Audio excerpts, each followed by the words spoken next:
Good morning बच्चों, जय श्री राम। आज हम लोग स्टडी करेंगे फेज़ रूल।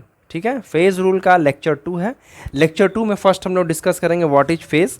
लास्ट क्लास में हम लोग यानी कि that is the first and introduction class of phase rule में हमने कुछ इंपॉर्टेंट पॉइंट्स को डिस्कस किया था।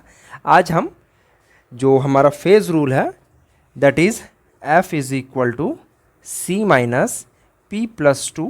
ये रूल में ये जो रूल है ये फेज़ रूल है, गिब्स फेज़ रूल। इसमें जो हमारा P है, P को कहते हैं फेज़। ठीक है, और व्हाट इज़ फेज़ ये आज के क्लास में हम लोग डिस्कस करेंगे। तो चलिए स्टार्ट करते हैं। अगर फेज़ को समझना है तो बहुत ही ये एक सिंपल टर्म है, इसको मतलब समझने के लिए ज़्यादा परेशान होने की कोई ज़रूरत नहीं। ये कहता है कि it is defined as the physically distinct. ठीक है, it is defined as physically distinct but homogeneous part of the system which is separated from other parts by a boundary. ठीक है, क्या कहता है? It is defined as the physically distinct but homogeneous part of the system separated from other parts by a boundary surface या फिर boundary. क्या कहता है? Physically distinct. देखिए, फिजिकली डिस्टिंक्ट का क्या मतलब हुआ? Physically distinct means physically different, physically two different thing, physically अलग अलग। ठीक है, दो टाइप्स के हो सकते हैं, एक फिजिकली डिस्टिंक्ट और एक केमिकली डिस्टिंक्ट। तो केमिकली जो है केमिकल वे में डिस्टिंक्ट नहीं होना चाहिए, फिजिकल वे में डिस्टिंक्ट होना चाहिए। मतलब फिजिकल वे में अलग दिखना चाहिए। मतलब जैसे आँख से हम देख रहे हैं या छूने से, कुछ भी हो फिजिकल फॉर्म में वो अलग होना चाहिए। पहला पॉइंट ये कहता है। ठीक है, सपोज़ कीजिए कि यहाँ पर एक कंटेनर है, इसमें नीचे क्या है? वाटर है, ऊपर में क्या है? ये हमारा वेपर है, वेपर ऑफ वाटर। तो आप यहाँ पर क्या देख रहे हैं? Physically distinct. तो वाटर क्या है? एक अलग फेज़ है, मतलब एक अलग प्रारूप है, एक अलग मतलब इसका जो रूप होता है वो एक अलग है। वेपर का अलग रूप है, वेपर अलग तरह से दिखता है, वाटर अलग प्रकार से दिखता है। ये एक लिक्विड फॉर्म है, वो एक गैसियस फॉर्म है। तो ये जो कंटेनर है इसमें क्या है? कंपोनेंट तो एक ही है मगर इसका फेज़ दो है। तो एक फेज़ हो गया हमारा गैसियस फेज़, एक फेज़ हो गया वाटर। तो ये दोनों फिजिकली डिस्टिंक्ट है but homogeneous part of the system. तो आप अगर सिर्फ और सिर्फ वाटर को देखते हैं तो ये हमारा होमोजीनियस पार्ट है।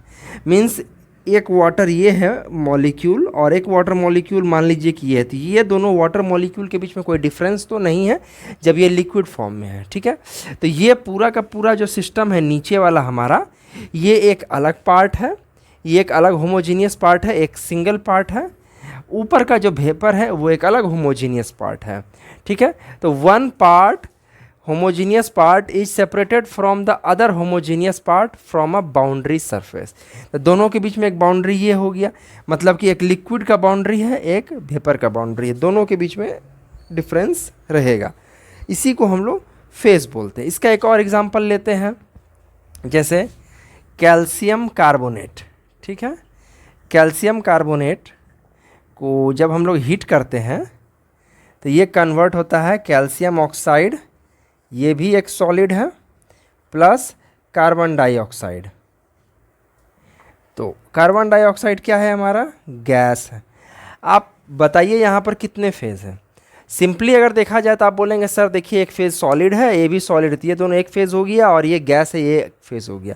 मगर ऐसा नहीं है। देखिए यहाँ पर एक अंतर आपको समझ में आएगा। ये क्या है? सॉलिड है, ये भी सॉलिड है, मगर आप क्या देखिएगा दोनों सॉलिड के बीच में कि अगर ये देखने में एक अलग टाइप का सॉलिड नज़र आएगा, ये देखने में एक अलग टाइप का सॉलिड नज़र आएगा। तो एक फेज़ का जो है मतलब एक फेज़ का जो आपका जो एस्टेब्लिशमेंट है, जो एक फेज़ का जो निर्माण कर रहा है, कंस्ट्रक्शन कर रहा है, वो कैल्शियम कार्बोनेट कर रहा है। दूसरा फेज़ जो है दूसरे तरह से थोड़ा एक अलग फेज़ में दिखेगा हमको कैल्शियम ऑक्साइड, और एक गैसियस फेज़ अलग हो गया। तो यहाँ पर कुल मिलाकर के 1, 2 एंड 3, तो ये वाले सिस्टम में टोटल 3 फेजेस प्रेजेंट हैं। अब हम एक एग्जांपल लेते हैं। मान लीजिए मिक्सचर है, mixture of salt and sand, बालू और नमक का मिक्सचर है। तो ये भी 2 फेज हो गया। एक फेज जो है हमारा बालू हो गया और एक फेज जो है नमक हो गया। अब मान लेते हैं एक अदर फेज हम लोग लेते हैं, ठीक है। एक अदर फेज का एग्जांपल लेते हैं अमोनिया। अमोनिया को जब हम लोग ब्रेक करते हैं तो हमको मिलेगा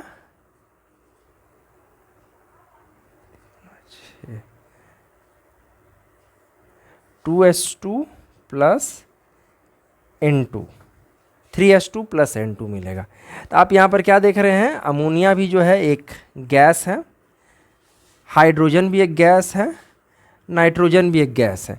मगर गैस क्या है, ये आपस में मिक्स हो जाएंगे। जिस भी कंटेनर में हम ब्रेक करवा रहे हैं तो आप देखेंगे कि हाइड्रोजन, नाइट्रोजन और आपका जो है अमोनिया, ये सभी के सभी आपस में मिक्स कर जाएंगे। ये सभी मिसिबल हैं। तो मिक्स होने के बाद एक और सिर्फ एक सिंगल फेज़ आपको नज़र आए। जो भी गैस का कलर होगा वो एक ही कलर का गैस आपको नज़र आएगा। तो मतलब हुआ यहाँ पर ये 3 आइटम प्रेजेंट है, 3 कॉन्स्टिट्यूएंट प्रेजेंट है, ठीक है।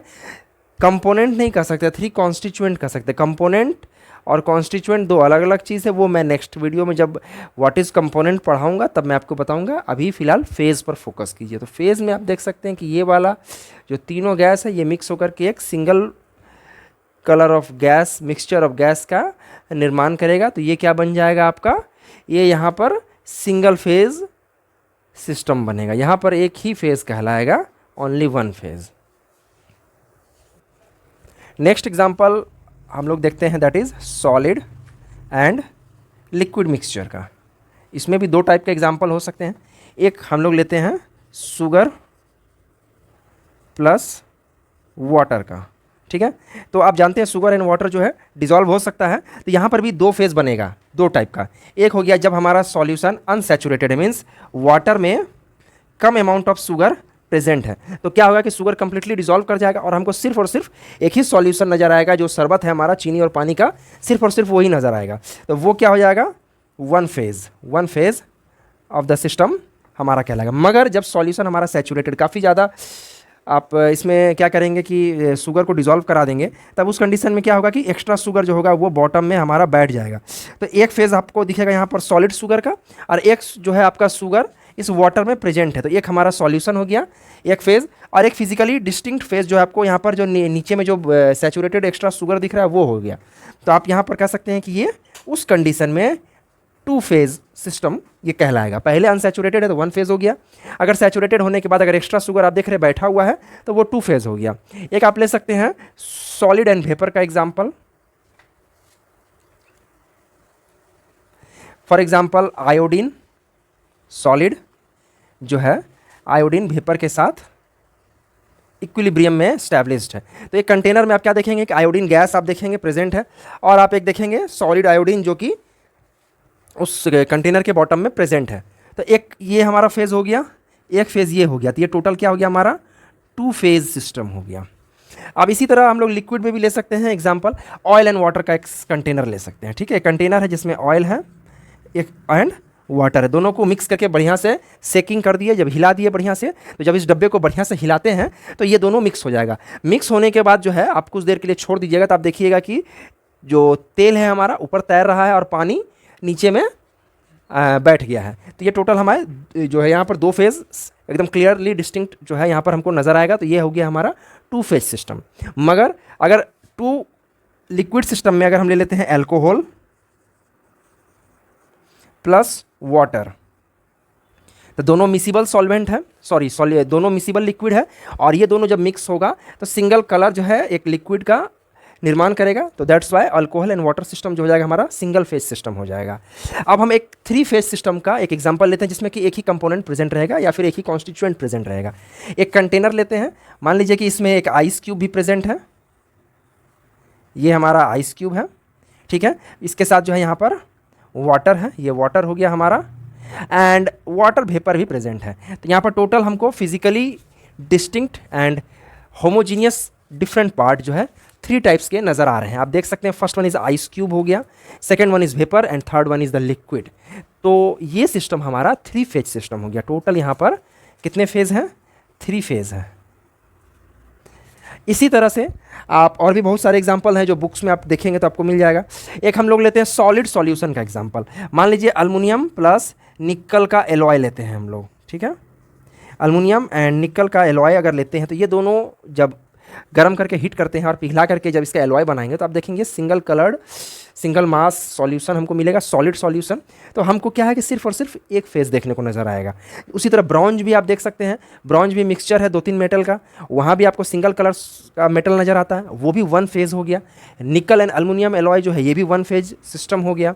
इसके अलावा आप देख सकते हैं जैसे कि 2 liquid plus 1 miscible solid. For example हम लोग लेते हैं कि एक हमारे पास कंटेनर है, कंटेनर में ऑयल है, वाटर है प्लस सॉल्ट है, ठीक है। तो आप क्या देखेंगे कि सॉल्ट जो है वाटर में डिज़ोल्व हो गया है एंड ऑयल में ये डिज़ोल्व नहीं हुआ है। तो ये क्या होगा कि सॉल्ट एंड वाटर मिलकर के एक फेज़ का निर्माण करेगा और ऑयल जो है एक सिंगल फेज़ का निर्माण करेगा। बशर्ते कंडीशन ये है कि सॉल्ट का जो कॉन्सेंट्रेशन है वो कम होना चाहिए ताकि इजीली वाटर में डिज़ोल्व कर जाए, तब जाकर के यहाँ पर ये 2 फेज़ सिस्टम हमको नज़र आएगा। अदरवाइज़ क्या होगा कि अगर ये सुपर सैचुरेटेड सॉल्यूशन अगर बनता है तो वाटर एंड सॉल्ट का एक सॉल्यूशन जो होगा वो एक फेज़ नज़र आएगा, एक जो सॉल्ट हमारा ज़मीन में बैठ जाएगा इस कंटेनर के अंदर वो नज़र आएगा, प्लस ऑयल जो ऊपर ऊपर फ्लोट करता रहेगा वो नज़र आएगा। तो अगर उस कंडीशन में देखेंगे तो ये 3 फेज सिस्टम होगा, और अगर ये अंडर सैचुरेटेड सिस्टम है तो ये 2 फेज सिस्टम का निर्माण करेगा।